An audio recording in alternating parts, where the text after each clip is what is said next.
Masarap na chapchoy. Ganito lang ang pagluto. Magpainit ng mantika at ilagay na yung ahos. Ilagay na ang sibuyas hanggang mag-aroma na yung sibuyas.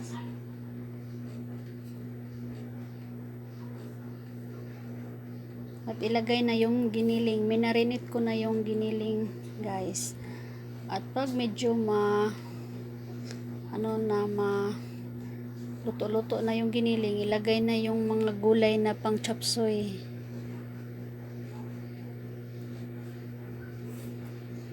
Yung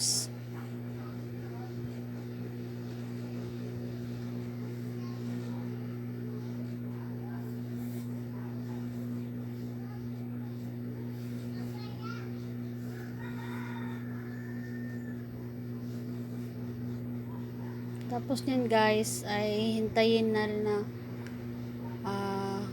kumulo at timplahan na. Tapos nyan ay luto na ang chapsoy na masarap at titikman ko na, guys.